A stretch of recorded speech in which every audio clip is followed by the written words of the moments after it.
The first cold snap of autumn arrived precisely at 7 a.m. Greenwich Mean Time, just as the contract stipulated. The old maple outside the district transit hub, its trunk encased in a stainless steel moisture monitor, obediently flushed crimson within 3 minutes, and an announcement scrolled across every commuter wristband. Welcome to Kintagratm, Harvest Tone Fall, proudly sponsored by Frontera Foods. Don't forget your pumpkin plus protein shake, available at kiosks 4, 9, and 12. Mass transit swept thousands toward regulated offices, whose thermostats were locked to a nostalgic 14-degree key. Coffee machines dispensed nutmeg foam, and drone speakers piped a soundscape of crunching leaves, recorded in Vermont before the natural cycles were auctioned off. Nothing was left to chance. Frontera had paid 62 billion credits for exclusive rights to the Northern Hemisphere's autumn this quarter, and they intended to monetize every breeze. A century earlier, climate litigation had dragged on until the World Court declared what everyone already knew, that no single government retained the moral authority or infrastructural capacity to manage planetary weather. Lobbyists translated chaos into profit. The newly formed consortium of seasonal commerce parceled winter, spring, summer, and fall into digital assets, then leased them to the highest bidders. Weather satellites, once tasked with predicting patterns, pivoted toward enforcing them. Now, summer heat erupted from orbital mirrors, when Soft Luxe swimwear financed a sun-kissed quarter. Winter swept in on schedule for the Alpine Tourism Syndicate, complete with guaranteed snowfall down to the centimeter. Entire populations moved in step with corporate fiscal cycles, and the old calendar was archived in museums beside broken analog thermometers. Yet even the sharpest contracts leaked at the seams, and a name began circulating on secret channels and shortwave radio. The Wildflower Underground. Legend said they met wherever surveillance was blind. Abandoned subway tunnels, freight containers adrift off Manila, mountain caves whose entrances were disguised by holograms of bare rock. Their mission defied the legality of seasonal ownership. They refused to accept that a boardroom could withhold the scents of lilac or the return of honeybees. They wanted spring, true, untimed, and unsponsored, and they intended to steal it back. Myla Vance first heard of them from her grandmother, one of the last botanists who had touched open soil before drones classified every square meter. Gran used to press seeds into Myla's palm and whisper, "Everything sleeps until someone says wake." But Gran's lab was shuttered when the patent wars erupted over genetically tuned blossoms. She died, cataloging extinct species in a digital archive nobody opened.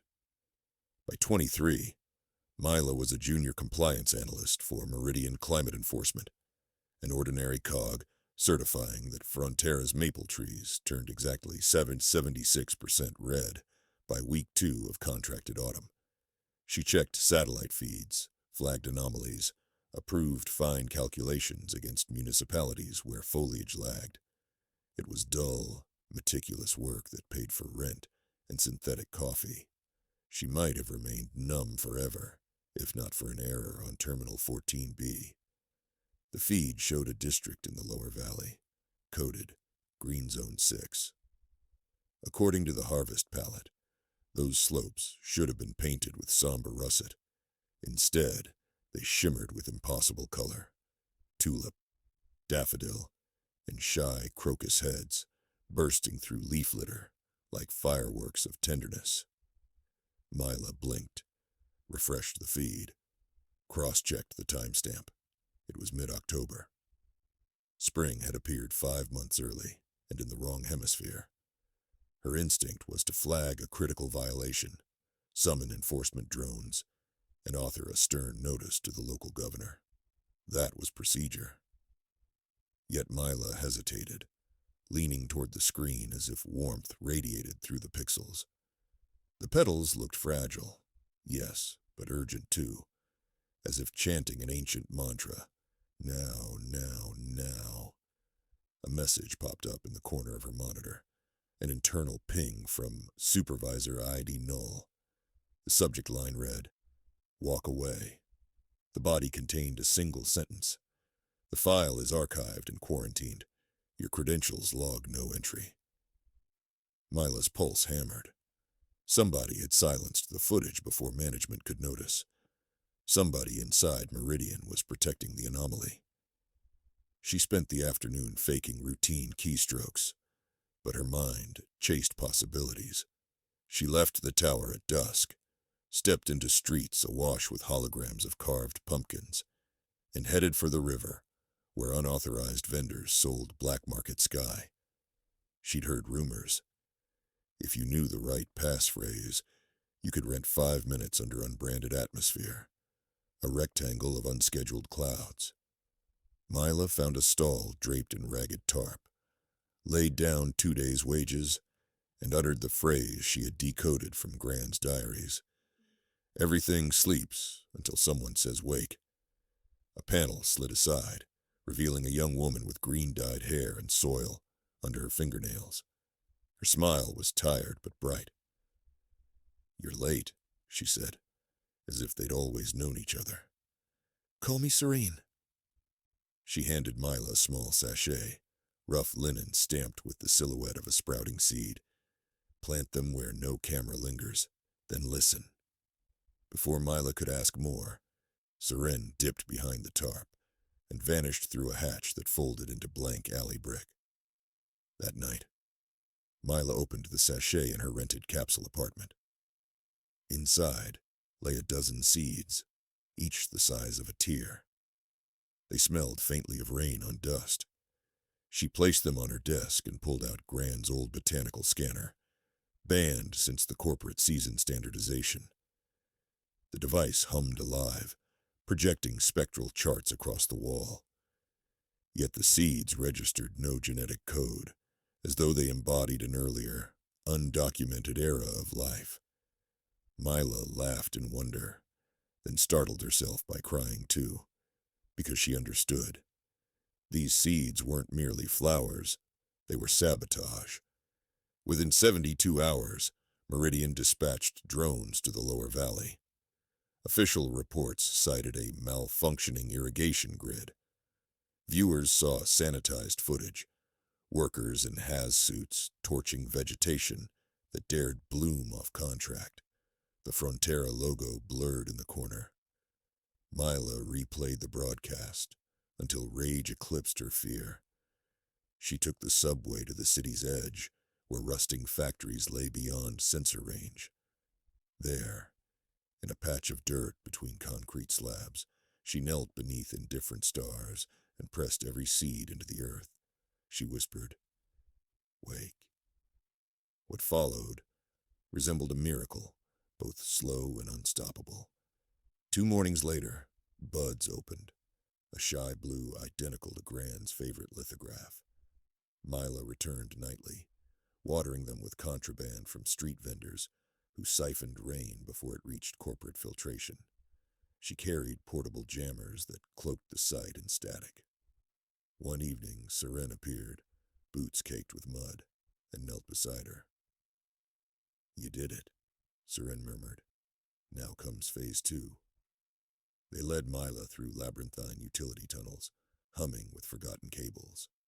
Behind a titanium panel, a hidden chamber unfurled like a festival.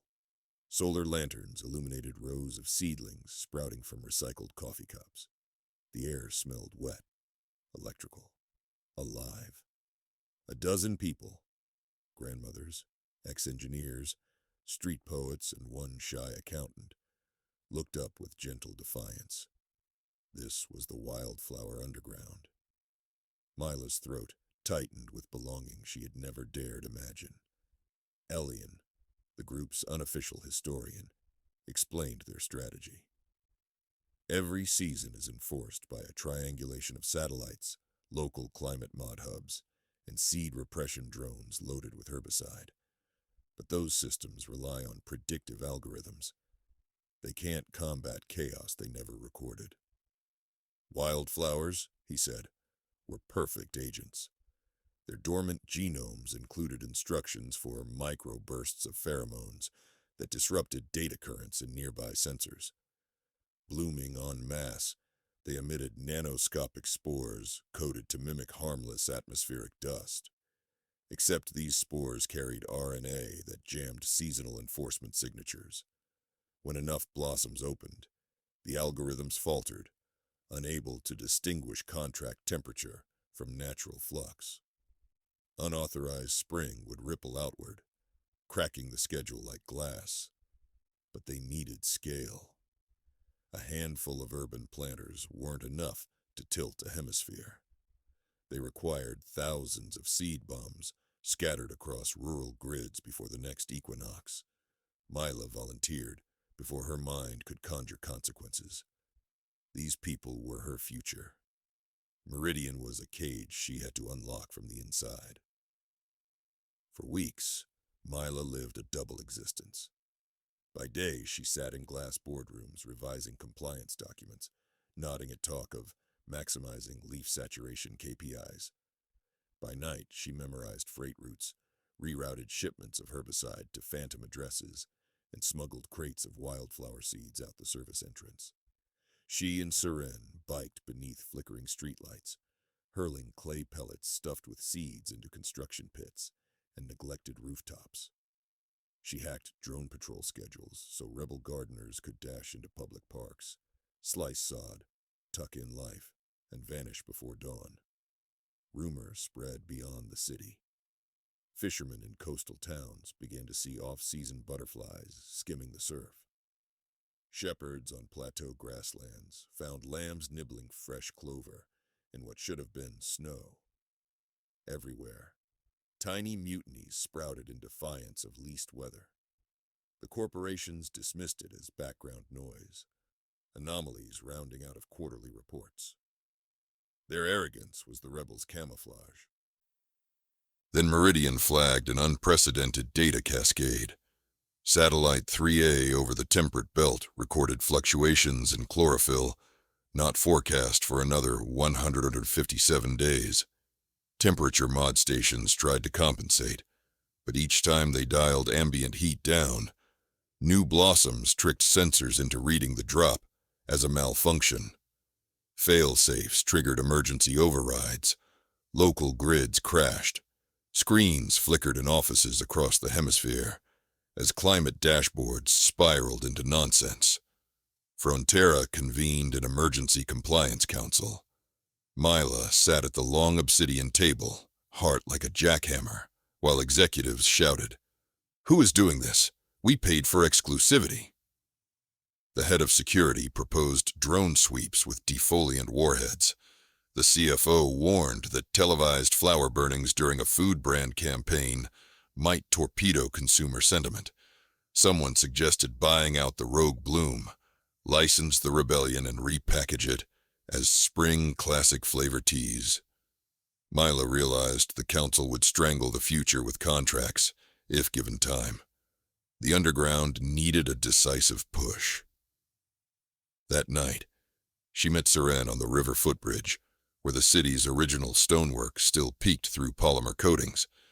Seren handed her a seed canister the size of her fist, etched with a fractal sun.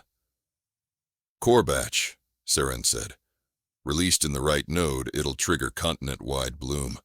We call it Daybreak." Mila felt the weight, literal and moral. Deployment site. Meridian's central mod tower, the mainframe that synchronized satellite instructions. It was also the most secure building on Earth. They drafted a plan. Mila would leverage her clearance to enter the tower at shift change. Inside, ventilation shafts crisscrossed above the climate command floor.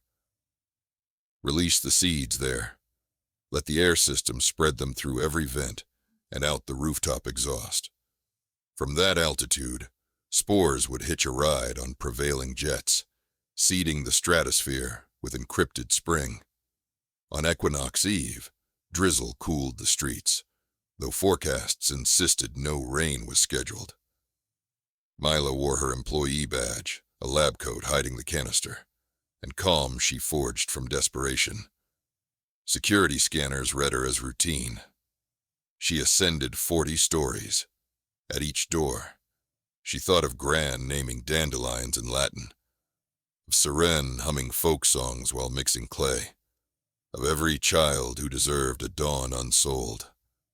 In the maintenance corridor, she pried open a mesh grate, heart hammering so loudly she feared it might trip an audio sensor. She twisted the canister's cap, then a voice behind her. "You always worked too late, Vance." Supervisor Keene, the career bureaucrat who once chided her for typing plumeria with lowercase p. He held a service pistol, regulated non-lethal, designed to incapacitate. His eyes flicked to the canister. "I figured it was you. The anomalies lined up with your credentials gaps. Corporate pattern recognition never lies." Mila's mind raced. Keene stepped closer, gun steady. "Look, I'm not heartless," he said, "but you're threatening global stability. We can't descend into seasonal anarchy because you miss bees." Mila exhaled slowly, then said a sentence she didn't know she'd memorized until it left her lips. "Everything sleeps until someone says wake." Keene frowned, confused. That instant, the corridor lights cut out. A generator whine erupted below. Seren's sabotage team had triggered the tower's power loop. In darkness, Mila flipped the canister valve. Compressed air hissed, launching thousands of microscopic seed specks into the ventilator's gale. Keene fired blind.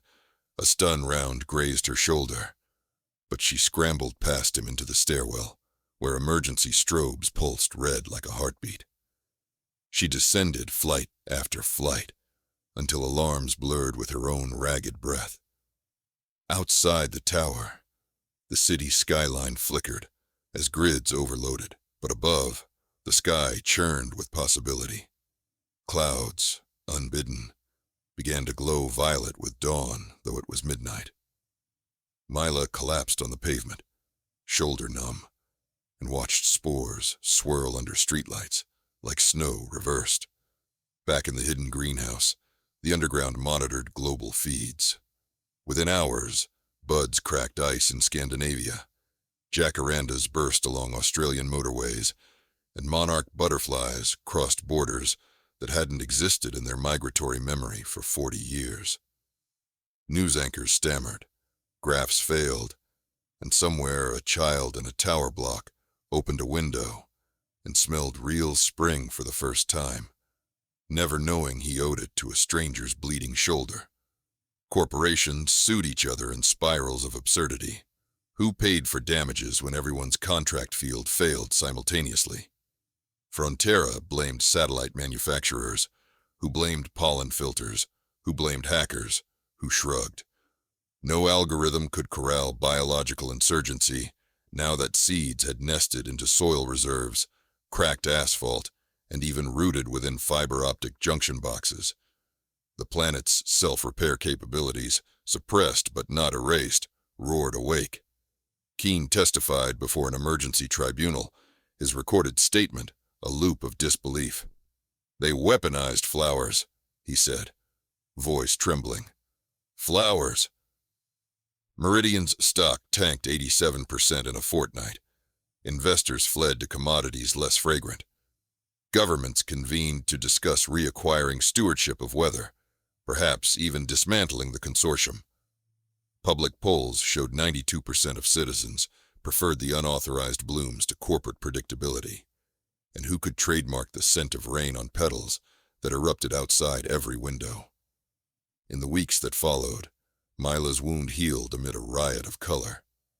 Streets, once monotone, with brand palette rioted with volunteer poppies and rogue cherry blossom snow.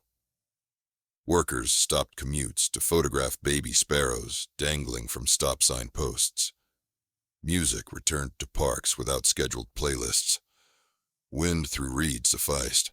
The wildflower underground emerged above ground, holding teach-ins about seed saving, soil microbiomes, and the radical patience of roots. Their mantra spread in graffiti across cities. Let seasons choose themselves. One soft dawn, Mila visited the maple tree outside District Transit, now unshackled from censors. Its leaves no longer turned like clockwork. Some branches wore spring green, others stubborn autumn fire. Beneath it bloomed a carpet of crocuses, irreverent in their timing and utterly perfect. Mila pressed her palm to bark, felt sap rising in its own tempo. She remembered Gran's voice and realized the promise was kept. Seren joined her, handing over a cup of real chamomile tea. "We won," she said, then corrected herself. "We're winning. Nature's not a product. It's a conversation, and we just reminded it how to speak." Looking up at a sky neither of them could predict, where clouds shaped themselves without approval codes, Mila breathed deep. She inhaled pollen, chaos, and freedom, tasting in the air a future unbranded, ever-changing, and alive. The seasons were no longer for sale. They belonged again to anyone willing to kneel in the dirt, cradle a seed, and whisper wake.